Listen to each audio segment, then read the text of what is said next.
ओम शांति। 11/11/20 की वाणी है। मीठे बच्चे, तुम अभी वर्ल्ड सर्वेंट हो। तुम्हें किसी भी बात में देह अभिमान नहीं आना चाहिए।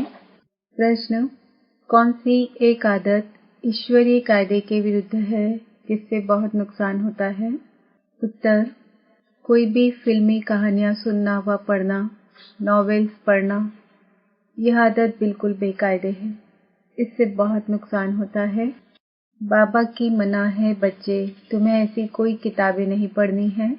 अगर कोई बीके ऐसी पुस्तकें पढ़ता है तो तुम एक दो को सावधान करो। गीत, मुखड़ा देख ले प्राणी जरा दर्पण में। ओम शांति। मीठे मीठे रूहानी बच्चों प्रति रूहानी बाप कहते हैं, अपनी जांच करो कि याद की यात्रा से हम तमो प्रधान से सतो प्रधान तरफ कितना आगे बढ़े हैं, क्योंकि जितना जितना याद करेंगे उतना पाप कटते जाएंगे। अब यह अक्षर कहाँ कोई शास्त्र आदि में लिखे हुए हैं, क्योंकि जिसने धर्म स्थापन किया उसने जो समझाया उसके शास्त्र बने हुए हैं, जो फिर बैठ पढ़ते हैं, पुस्तक की पूजा करते हैं। अब यह भी समझने की बात है, जबकि यह लिखा हुआ है, देह सहित देह के सर्व संबंध छोड़ अपने को आत्मा समझो। बाप याद दिलाते हैं, तुम बच्चे पहले पहले अशरीरी आए थे, वहां तो पवित्र ही रहते हैं। मुक्ति जीवन मुक्ति में पतित आत्मा कोई जा नहीं सकती। वह है निराकारी निर्विकारी दुनिया। इसको कहा जाता है साकारी विकारी दुनिया। फिर सतयुग में यही निर्विकारी दुनिया बनती है। सतयुग में रहने वाले देवताओं की तो बहुत महिमा है। अब बच्चों को समझाया जाता है, अच्छी रीति धारण कर औरों को समझाओ। तुम आत्माएं जहां से आई हो पवित्र ही आई हो, फिर यहाँ आकर अपवित्र भी जरूर होना है। सतयुग को वाइसलेस वर्ल्ड, कलयुग को विशेष वर्ल्ड कहा जाता है। अब तुम पतित पावन बाप को याद करते हो कि हमको पावन वाइसलेस बनाने आप विशेष दुनिया विशेष शरीर में आओ। बाप खुद बैठ समझाते हैं। ब्रह्मा के चित्र पर ही मूझते हैं कि दादा को क्यों बिठाया है। समझाना चाहिए, यह तो भागीरथ है। शिव भगवान वाच है, यह रथ मैंने लिया है क्योंकि मुझे प्रकृति का आधार जरूर चाहिए, नहीं तो मैं तुमको पतित से पावन कैसे बनाऊं। रोज पढ़ाना भी जरूर है। अब बाप तुम बच्चों को कहते हैं, अपने को आत्मा समझ माँ में कम याद करो। सभी आत्माओं को अपने बाप को याद करना है। कृष्ण को सभी आत्माओं का बाप नहीं कहेंगे, उनको तो अपना शरीर है। तो यह बाप बहुत सहज समझाते हैं। जब भी किसी को समझाओ तो बोलो, बाप कहते हैं, तुम अशरीरी आए, अब अशरीरी बनकर जाना है। वहां से पवित्र आत्मा ही आती है। भल कोई आते तो भी पवित्र है तो उनकी महिमा जरूर होगी। सन्यासी उदासी गृहस्थी जिनका नाम होता है, जरूर उनका यह पहला जन्म है ना। उनको आना ही है धर्म स्थापन करने, जैसे बाबा गुरु नानक के लिए समझाते हैं। अब गुरु अक्षर भी कहना पड़ता है, क्योंकि नानक नाम तो बहुतों का है ना। जब किसकी महिमा की जाती है तो उस मतलब से कहा जाता है, न कहे तो अच्छा नहीं। वास्तव में बच्चों को समझाया है, गुरु कोई भी है नहीं सिवाय एक के, जिसके नाम पर ही गाते हैं। सतगुरु अकाल, वह अकाल मूर्त है, अर्थात जिसको काल न खाए, वह है आत्मा। तब यह कहानियां आदि बैठ बनाई हैं। फिल्मी कहानियों की किताब नॉवेल्स आदि भी बहुत पढ़ते हैं। बाबा बच्चों को खबरदार करते हैं, कभी भी कोई नॉवेल आदि नहीं पढ़ना है। कोई कोई को आदत होती है, यहाँ तो तुम सौभाग्यशाली बनते हो। कोई बीके भी नॉवेल्स पढ़ते हैं, इसलिए बाबा सब बच्चों को कहते हैं, कभी भी किसको नॉवेल पढ़ता देखो तो झट उठाकर फाड़ दो, इसमें डरना नहीं है। हमको कोई श्राप ना दे व गुस्से ना हो, ऐसी कोई बात नहीं। तुम्हारा काम है एक दो को सावधान करना। फिल्म की कहानियां सुनना या पढ़ना बेकायदे है।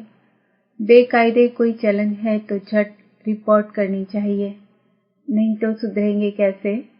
अपना नुकसान करते रहेंगे। खुद में ही योग बल नहीं होगा तो यहाँ क्या बैठ सिखलाएंगे? बाबा की मना है।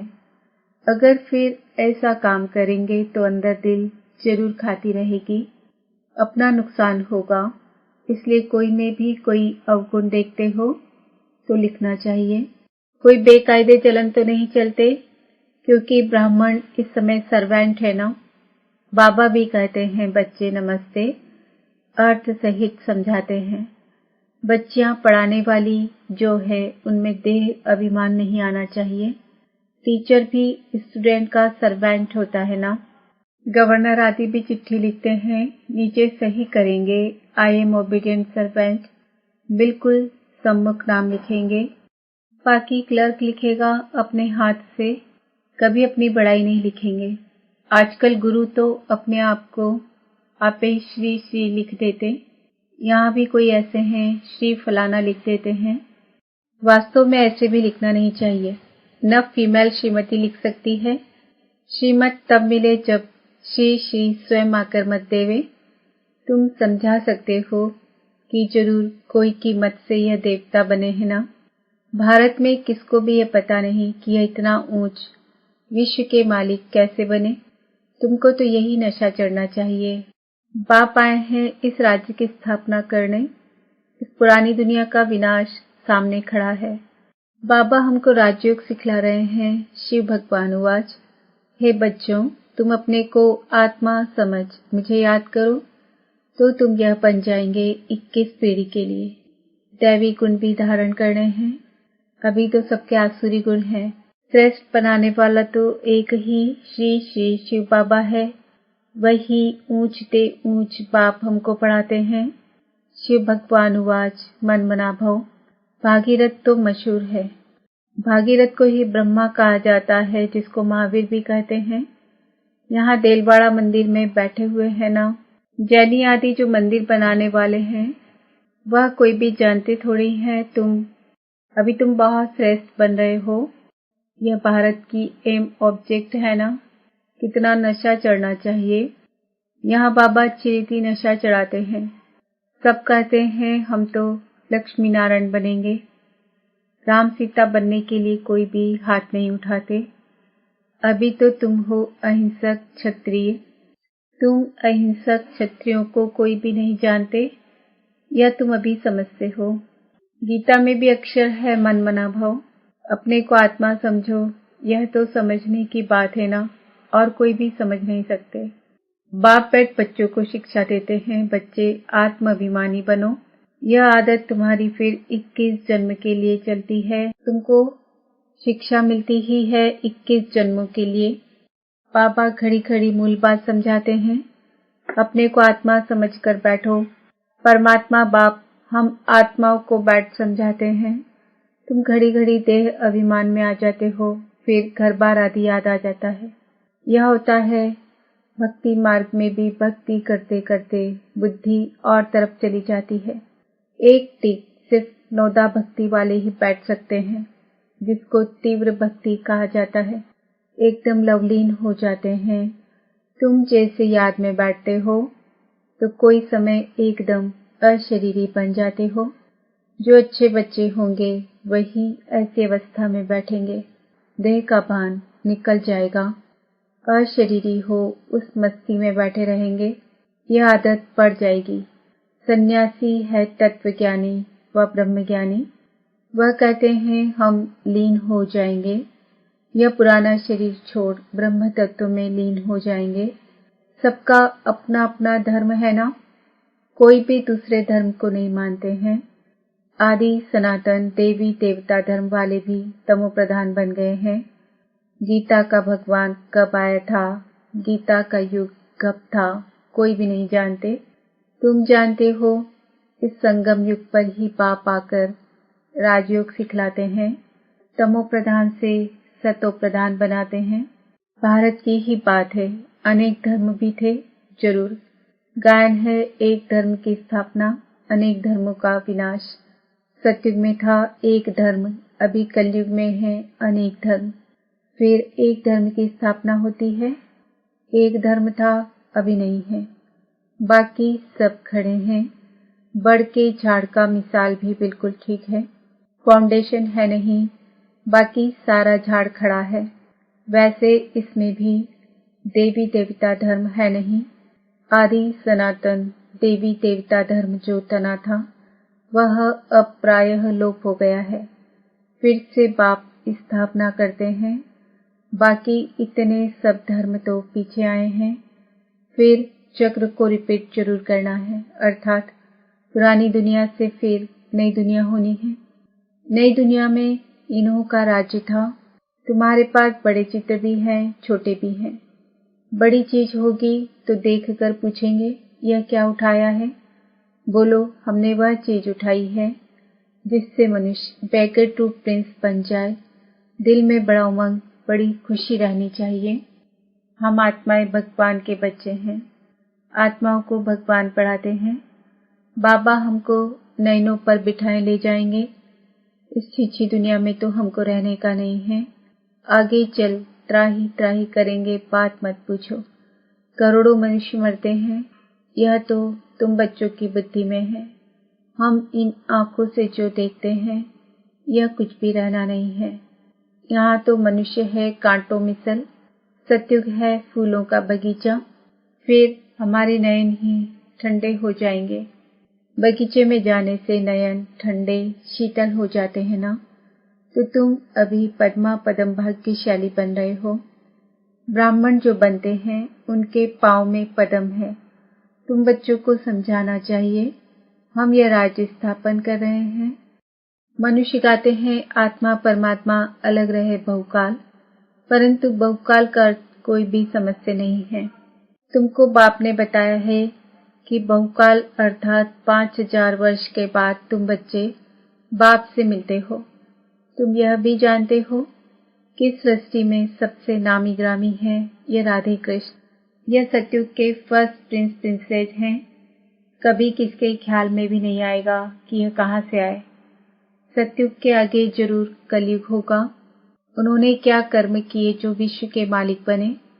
भारतवासी कोई इन्हों को विश्व का मालिक नहीं समझते हैं। इनका जब राज्य था तो भारत में और कोई धर्म नहीं था। अभी तुम बच्चे जानते हो बाप हमको राजयोग सिखा रहे हैं। हमारी एम ऑब्जेक्ट यह है।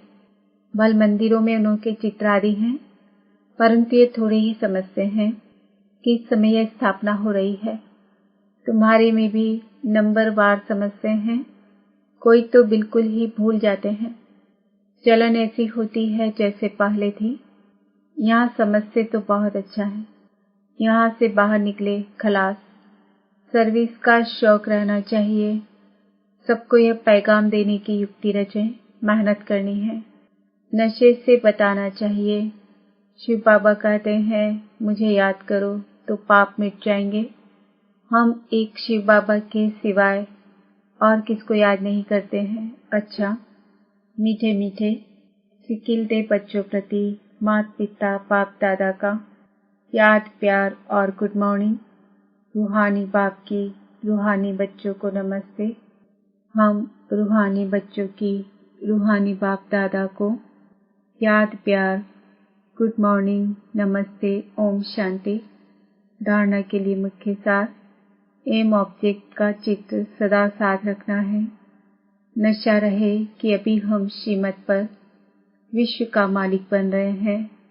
हम ऐसे फूलों के बगीचे में जाते हैं जहाँ हमारे नयन ही शीतल हो जाएंगे। सर्विस का बहुत बहुत शौक रखना है। बड़े दिल व उमंग से बड़े बड़े चित्रों पर सर्विस करनी है।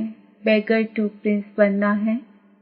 वरदान यज्ञ सेवा द्वारा सर्व प्राप्तियों का प्रसाद प्राप्त करने वाले ऑलराउंड सेवाधारी भव। संगम युग पर ऑलराउंड सेवा का चांस मिलना यह भी ड्रामा में एक लिफ्ट है। जो प्यार से यज्ञ की ऑलराउंड सेवा करते हैं उन्हें सर्व प्राप्तियों का प्रसाद स्वतः प्राप्त हो जाता है। वह निर्विघ्न रहते हैं। एक बारी सेवा की और 1000 बार सेवा का फल प्राप्त हो गया। सदा स्थूल सूक्ष्म लंगर लगा रहे। किसी को भी संतुष्ट करना यह सबसे बड़ी सेवा है। मेहमान नवाजी करना यह सबसे बड़ा भाग्य है।